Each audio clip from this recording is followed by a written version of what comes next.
করে যায় গাছের একটা পাতাও নেই। আমি যে একটু বিশ্রাম করব সে উপায়ও দেখছি না। না না না না, আমাকে বন ত্যাগ করে দেখছি অন্য বনে যেতে হবে। আমার গরম থেকে মুক্তি চাই, মুক্তি। গরমে আর পারছি না, বাজার বাড়িতে নিয়ে যেতেও অনেক কষ্ট হচ্ছে। ইস, আমার যদি একটা কাজের লোক থাকতো আজ কষ্ট করে বাজার নিয়ে যেতে হতো না। কালু আফসোস করতে করতে বাজারের ব্যাগ নিয়ে যেতে থাকে। তখনই তার সাথে টোনার দেখা হয়ে যায়। আরে টোনা, কোথায় যাচ্ছিস? কালু দাদা, আর বলো না, বাড়িতে একটাও বাজার নেই, তাই টুনি আমাকে বাজার আনতে পাঠিয়ে দিল। কিন্তু তোমাকে এত ক্লান্ত লাগছে কেন? আর বলিস না টোনা, গরমে আমার অবস্থা খুব খারাপ হয়ে গেছে। মনে হচ্ছে এক্ষুনি আমি জ্ঞান হারিয়ে পড়ে যাব। তুই আমাকে একটু সাহায্য কর না রে টোনা। এই বাজারের ব্যাগটা দয়া করে আমার বাড়িতে দিয়ে আয়। আমি যে আর পারছি না রে। কালু দাদা, তুমি কোনো চিন্তা করো না, আমি এক্ষুনি এই বাজার তোমার বাড়িতে পৌঁছে দিয়ে আসছি। কালু মিথ্যা অসুস্থতার অভিনয় করে টোনাকে বোকা বানায় আর নিজের কাজ করিয়ে নেয়। যাই হোক বাবা, মিথ্যে নাটক করে বাজারের ব্যাগটা অন্তত বাড়িতে পাঠাতে পেরেছি। কালু এভাবেই হাসতে থাকে। অন্যদিকে টোনা কাকুলিকে বাজার দিয়ে আসতে বিকেল করিয়ে সন্ধ্যা হয়ে যায়। তাই টোনা খালি হাতেই বাড়িতে ফিরে যায়। একি টোনা, তোমার হাতে বাজার কোথায়? তুমি বাজার নিয়ে আসোনি? মানে টনি, আসলে বাজার দিতে সন্ধ্যা হয়ে গেছে, এখন তো বাজারে গেলে কিচ্ছু পাবো না, তাই খালি হাতে ফিরে এলাম। আর এদিকে আমি না খেয়ে পড়ে আছি, আর তুমি অন্যের উপকার করে বাজার না নিয়ে চলে এলে। এখন আমি কি খাবো শুনি? টনি, আমার কি দোষ বলো? আমি তো হ্যাঁ টোনা, তুমি কি আর কিচ্ছু বলতে হবে না, যা বোঝার তুমি বুঝে গেছি। আজ বাড়িতে রান্না বান্না সব বন্ধ। টনি টোনার উপরে ভীষণ রাগ করে আর রাগ করে রান্না বান্না সব বন্ধ করে দেয়। এভাবেই দিন যাচ্ছিল। এদিকে বনে প্রচন্ড গরম শুরু হয়। টোনা এত গরমে সারাদিন জমিতে চাষাবাদের কাজ করে। এটা দেখে টনির অনেক খারাপ লাগে। আহারে, টোনা কত কষ্ট করে কাজ করছি, এই রোদে নিশ্চয়ই ওর অনেক কষ্ট হচ্ছে। আজই টোনাকে আমি একটা ছাতা বানিয়ে দিব। টোনা ছাতা মাথায় দিয়ে কাজ করলে ওর আর কষ্ট হবে না। যেই বলা সেই কাজ। টুনি বাড়িতে গিয়ে টোনার জন্য নিজের হাতে একটা ছাতা বানিয়ে ফেলে। আর টোনা বাড়িতে এসে ছাতাটা দেখে অবাক হয়ে যায়। এ কি ছাতা? টনি, তুমি এই ছাতা কোথায় পেলে? টোনা, আমাদের অনেক পুরনো একটা ছাতা ছিল, সেই ছাতা খুলে আমি তোমার জন্য নতুন করে তৈরি করেছি। এই ছাতা মাথায় দিয়ে তুমি কাল থেকে কাজ করবে। ছাতা ছেড়া কাজ করতে চেয়ে তোমার অনেক কষ্ট হয় টোনা। টনি, তুমি আমার কথা এত ভাবো? আগে তো জানতাম না। সত্যি তোমাকে বউ হিসেবে পেয়ে আমি ধন্য। হয়েছে টোনা, অনেক প্রশংসা করেছো, আর প্রশংসা করতে হবে না। তাড়াতাড়ি ফ্রেশ হয়ে এসো, আমি তোমাকে খেতে দিচ্ছি। এরপর টোনা হাত মুখ ধুয়ে এসে খাবার খেয়ে নেয়। টোনা টুনির সংসার এভাবেই সুখেই কাটছিল। দেখতে দেখতে কেটে যায় বেশ কয়েকদিন। টুনিদের বনে সেই শিয়াল চলে আসে। ওরে বাবারে, এই বনি তো দেখছি আরো বেশি গরম। এই গরমে তো একদম আমি থাকতেই পারছি না। কিন্তু কি করি কি করি?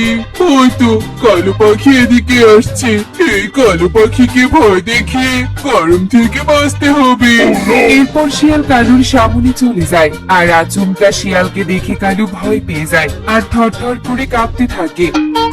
আমাকে আমাকে কিছু করো না। আমি মরতে চাই না। আমি মরতে চাই না শিয়াল, তুমি আমাকে মেরো না। তুমি আমার কাছে যা চাইবে আমি তোমাকে তাই দিব।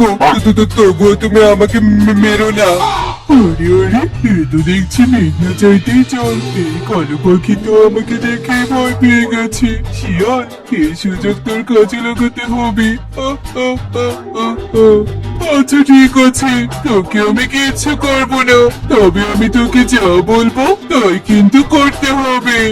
ঠিক আছে শিয়াল, নিজের জীবন বাঁচাতে আমি সব করতে রাজি আছি। বলো আমাকে কি করতে হবে? আমার খুব গরম লাগছে, তাড়াতাড়ি আমাকে বাতাস কর, নইলে কিন্তু। না না শিয়াল, এক্ষুনি আমি গাছের পাতা এনে তোমাকে বাতাস করছি, তুমি এখানে অপেক্ষা করো। এরপর কালু গাছের পাতা এনে শিয়ালকে বাতাস করতে থাকে আর শিয়াল আরামে বাতাসকে উপভোগ করতে থাকে। এভাবেই কেটে যায় বেশ কিছুক্ষণ। শিয়াল, বাতাস করতে করতে আমার হাত ব্যথা হয়ে গেছে, এখন তো আমাকে ছেড়ে দাও। কি, তোকে ছেড়ে দিব মানে? তুই যে এখনো বেঁচে আছিস, এটাই তোর ভাগ্য। কথা না বলে আমাকে বাতাস কর বলছি। কালু কোনো উপায় না পেয়ে শিয়ালকে বাতাস করতে থাকে। এভাবেই কালু আরো কিছুক্ষণ বাতাস করে। তারপর শিয়াল দেখতে পায় টোনা ছাতা মাথায় দিয়ে সেদিক দিয়ে যাচ্ছে। আরে, ওই টোনা পাখি আবার ওটা কি মাথায় দিয়ে যাচ্ছে? এরকম জিনিস তো আগে কখনো দেখিনি। এই সুযোগ টোনাকে ফাঁসিয়ে দিয়ে আমি এখান থেকে পালিয়ে যাব। শিয়াল, টোনা ছাতা মাথায় দিয়ে যাচ্ছে। এই ছাতা মাথার উপরে থাকলে রোদ বৃষ্টি কিছুই তোমাকে ছুতে পারবে না। তুমি বরং ওই টোনার কাছে যাও আর ছাতাটা ছিনিয়ে নিয়ে এসো। ওরে কলু, তুই থাকতে আমি যাবো কেন? ওই টোনার কাছে ছাতাটা ছিনিয়ে নিয়ে আয়। আজ থেকে আমি যেখানে যাব তুই আমার মাথার ওপর ছাতা ধরে থাকবি, বুঝেছিস? যা বলছি, এক্ষুনি টোনার ছাতা নিয়ে আয়।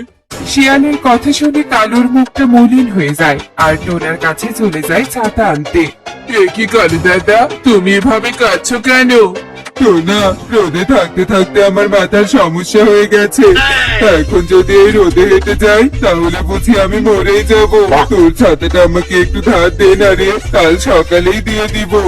কালু দাদা, এত কিছু বলতে হবে না। আমার কাছে ছাতা চেয়েছো আর আমি দিব না, তা কি করে হয়? এই নাও ছাতা, তুমি ছাতা নিয়ে বাড়িতে যাও। টোনা ছিল সহজ সরল পাখি, তাই কালুর প্রত্যেকবার মিথ্যে বানিয়ে বানিয়ে বলা কথা টোনা বিশ্বাস করে নেয় আর কালুকে সাহায্য করে। টোনা ছাতা ছাড়া বাড়িতে ফিরলে টুনি ভীষণ রেগে যায়। একই টোনা, তোমাকে এত কষ্ট করে আমি ছাতা বানিয়ে দিয়েছি, আর তুমি ছাতা কোথায় রেখে এসেছো শুনি? তোমার হাতে ছাতা কোথায়? এরপর টোনা কালুর সব কথা খুলে বলে। টনি, বিপদে কেউ পড়লে তাকে তো সাহায্য করা উচিত, তাই না? চুপ করো টোনা, তোমার এইসব সহজ সরল কথা আমাকে শোনাতে এসো না। ওই কালু কেন প্রত্যেকবার বিপদে পড়বে বলো তো? কালুদের আমার খুব ভালো করে চেনা আছে। কাল যদি ওই ছাতা তুমি বাড়িতে না নিয়ে আসো তবে তোমার কপালে দুঃখ আছে। টুনি টোনার সাথে অনেক রাগারাগি করে। বেচারা সহজ সরল টোনা টুনির ব্যবহারে ভীষণ কষ্ট পায়। তাই পরের দিন সকাল হতেই টোনা কালুর বাড়িতে যায় ছাতা নিতে। এ কি টোনা, তুই আমার বাড়িতে? কিছু হয়েছে নাকি? কালু দাদা, তুমি যে আমার কাল ছাতা নিয়েছিলে, আমাকে দিয়ে দাও, না হলে টুনি আমাকে অনেক বকবে। আমি ছাতা নিয়েছি মানে? তোর কি মাথা ঠিক আছে টোনা? আমি তো দুদিন থেকে বাহিরে যাই না, তোর ছাতা নিব কি করে? আর দেখ, এরকম উল্টাপাল্টা কথা বলতে আসলে কিন্তু তোর খবর খারাপ আছে, এই বলে দিলাম।